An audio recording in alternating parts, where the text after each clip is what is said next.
Nation. Good morning, YouTube. Shane here with another episode of Lone Wolf Survival. And as you can see, I'm driving down the road on way to location 2 of this weekend's episodes. What I would like to start off and talk to you about for just a second is viewer interaction and what's coming up with Lone Wolf Survival.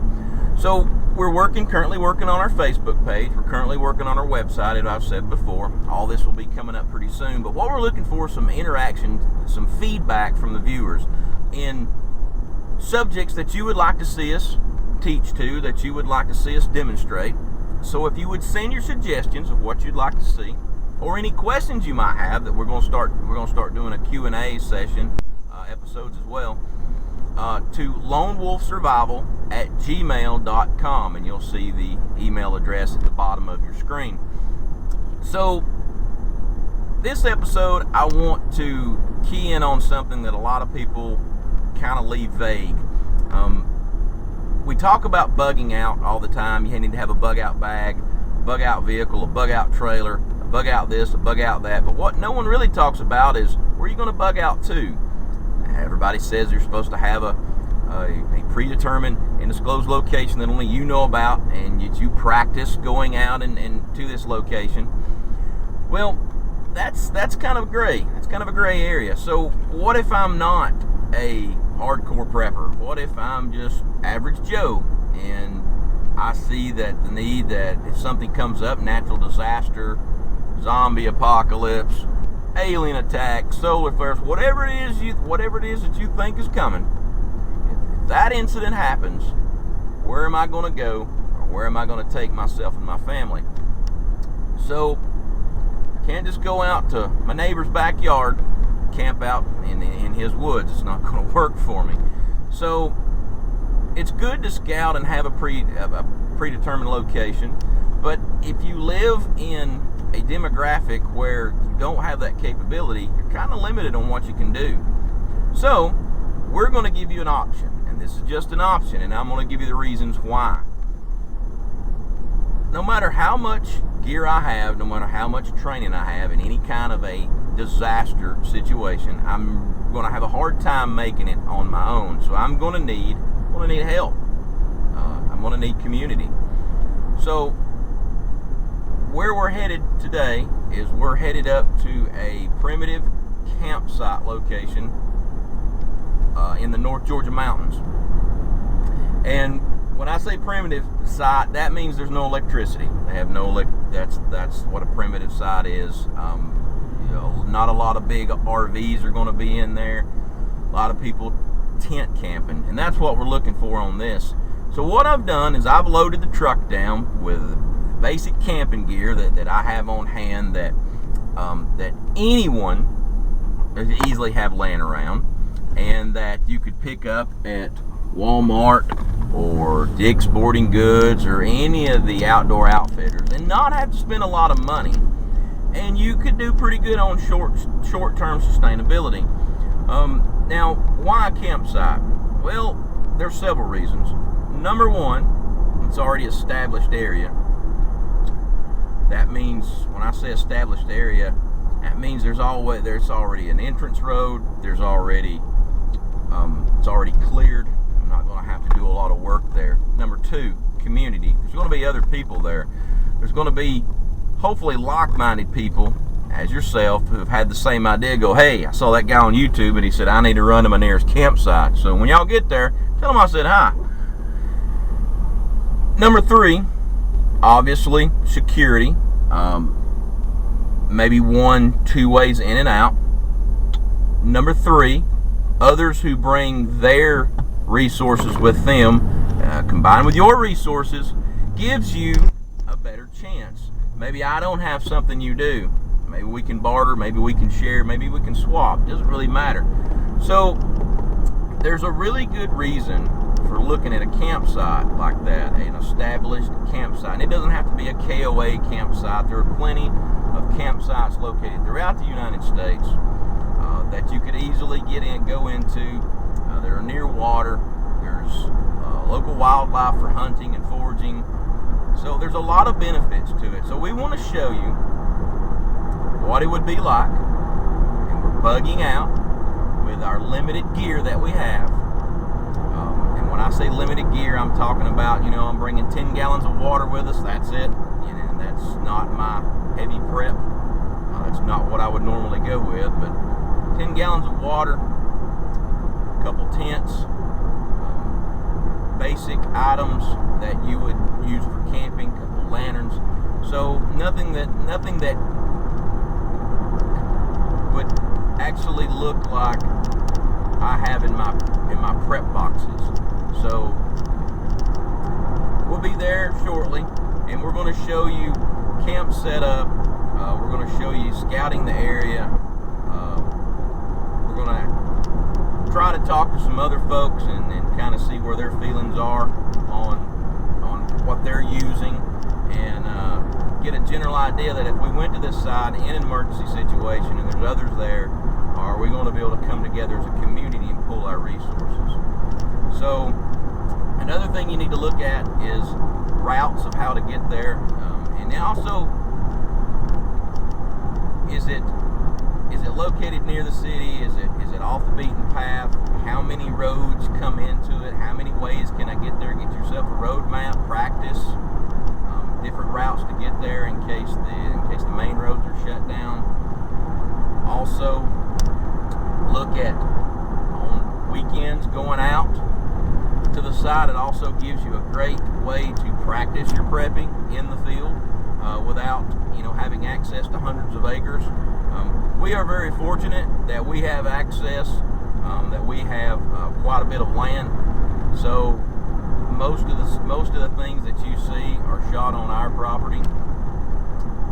So we're very fortunate in order to have that resource. A lot of people aren't. You're going to have to look for different avenues. So we're going to go ahead and head on in, and I'll be back in a little bit, and we'll show you what we've loaded on the vehicle and what we brought in, and we'll get camp set up, and hopefully have a lot of fun this weekend. All right, I'll see you in a bit. Thanks. Hey, welcome back, YouTube. Here we are, and we've made it to the primitive campsite I was talking about earlier. We're about 2 hours in. We've already got the campsite set up. I'm going to talk a little bit about the area, a little bit about some of the resources that are around here, and then we're going to show you how we've got set up and some of the gear that we brought with us.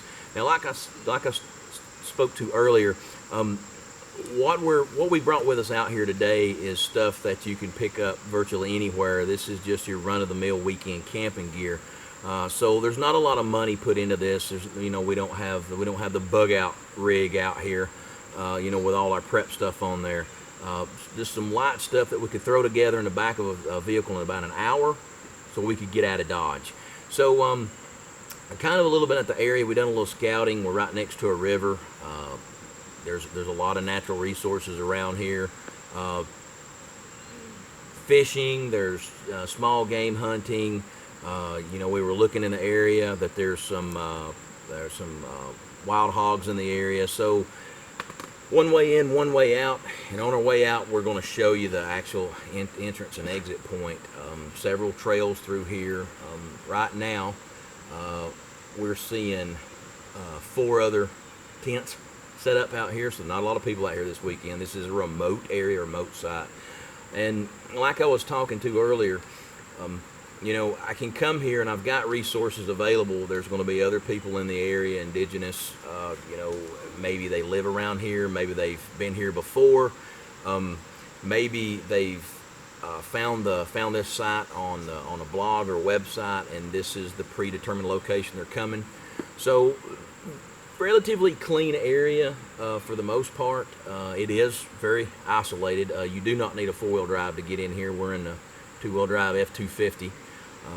So what we're going to do now is just kind of walk around camp, and I'm going to talk about some of the things that we brought, and then as the day goes on, we're going to hit some of the trails and show you some of the area and some of the features of this actual area and why it would make a good emergency bug out prep site. So if you'll follow me over here, it's going to be very, very simple living tonight. Ozark Trail, 8x10 dome tent, 2 cots, not a lot of room. We don't really need a lot of room. Rain fly's already on, so this is going to work good for us tonight. Like I said, this setup right here, Walmart, this tent, about 140 bucks. So it doesn't, it doesn't cost a lot of money. And like I said before, I don't sleep on the ground anymore. Ever since I came out of the military, I don't sleep on the ground. So you'll always see me with a hammock or a cot. So there's our tent set up. Then we come over here, 2 waterproof boxes. Some of the things we brought with us. Simple items that we could throw together really fast. Of course, I've got my bone. Okay, let me send a shout out. Bone collector hoodie. Never leave home without it. Basic camping gear. Got a bow saw, machete. There's our Coleman sink. We never go anywhere without this. Some basic toiletry items. Food supply. Got a Camelback in here. I've got my Coleman 1-burner butane stove. Binoculars, canteen. Got some rope. A couple of flashlights. Basic setup. It's in a Cobalt waterproof box with wheels on it. I can leave this thing outside. I don't have to worry about it. Meaning my gear getting wet. And then the other box is just a smart bin. You can pick these up for about 40 bucks at Walmart. Waterproof. And this is what we had they had the tent and the cots and everything packed in here. And we've got some snacks. I'm showing you my Oreos. So this is just something we can throw some gear in real fast to get it out of the rain. Keep everything secured with a carabiner. I've got a 28 quart cooler, and I've got another small cooler in the back. Didn't really grab a lot of stuff. Got our firewood pile over here. Got our Coleman camp grill, and we've got 10 gallons of water that we brought with us, and that's all we're working with this weekend. So I didn't want to bring a lot of gear with us. I wanted to show you kind of, what I could grab out of my basement and throw in the back of a vehicle in an emergency situation that I can get out of Dodge and I can come to a location where I can set up and you're going to be okay. We're going to do a little tour here in a little bit. We'll hit some of the trails. We'll take you down to the river, show you the area, show you some of the things like if you bring any kind of fishing equipment with you. If not, if you've at least got some hooks, some plastic bottles, you can do a trot line, something like that. So there's a lot of resources in this area that you can use, even if you were going to go to a long-term scenario. Plenty of building material. I could put a really, really, really, really nice lean-to up, a long-term lean-to. There's a lot of building material around here, and it's a good isolated area, good road in and out. So this is going to be a prime location when you're looking to where you're going to bug out to. Where am I going to go? Like I said earlier, look at the campsites, what's close to you. And this campsite, like I said, is nestled in the North Georgia mountains, so it is seriously back in the middle of nowhere. So you need to look and see what's in your area. And understand this may not be somewhere we want to spend our whole time. This may be a landing spot until we can get a plan together, come up with, okay, something happened, we got to go, here's where we are, now let's get all our people together. If you've got others in your group that are going to rendezvous with you, or just to sit down and land and go, okay, we got to get our game plan together. What is step 2? Are we going to stay here? Are we going to go somewhere else? So it's just a good kind of out of harm's way, a spot that you can land for a few days until you figure out what you're going to do. So we'll be back in just a little bit, and we'll take you down some of the trails and show you some of the area and kind of what resources you've got available. Be back in a bit. All right, welcome back, YouTube. So we're out here on the trail in this primitive campsite area that we've come to this weekend, and just going to kind of show you some of the natural features. Going to show you the river area where you can do some trout fishing, and just to kind of get an idea of where we're at, the density of the forest around here. And I'm a person of opportunity anyway, and as we're coming by, we see this deadfall, this tree. It's 2 trees that have come down, and if I was to come upon this in the wild, I would simply see this as a target of opportunity, because nature has given me about 80% of what I need for a really good overnight shelter. We would simply come in here and lay some ridge poles on the back, build a back on this thing, and have a really nice lean-to with a pretty good cover over that would keep us pretty dry. So I just wanted to show you this kind of a target of opportunity, and we're going to pan to the right now, and we're going to drift off and see how the density of a lot of the area is. And you can see how dense the forest is in this area. So there's going to be a lot of wildlife. There's going to be a lot of game in this area. So you can see this is some pretty thick area that we're in right now. So right now we're going to cross back over. We're going to show you the bridge. There's a bridge out here that crosses over the water, and we're going to go down and actually to a drop-off area we found, and we're going to look at the river area. So we're going to go ahead and head up the trail. All right, we're back, and we've come down to the water area, and really clear out area, easy to get in, easy to get out. So it's going to be easy for me to collect water, bring it back to camp. Also, there's some trout in this area. We could set up some Indian fish traps. We could use some trot lines. There's a lot of different techniques that we could use. We could build some basket traps. A lot of different stuff we could do in this area. So, like I said, when you're looking for a bug out location, what you're looking for is what kind of resources do I have available. So I've got a really good water source. I've got a lot of building materials that I can use to put a shelter together, a semi-permanent shelter. There's a lot of hunting in the area. I can fish in the area. So this is really a prime spot that I can come and land at until I can get a game plan together and figure out what I'm going to do more long term. So what we're going to do now, we're going to head back up on the trail, show you a couple of different areas, and then we're going to go back to camp, and we're going to talk about more about our loadout and what we're going to be doing tonight. So we'll see you in a few.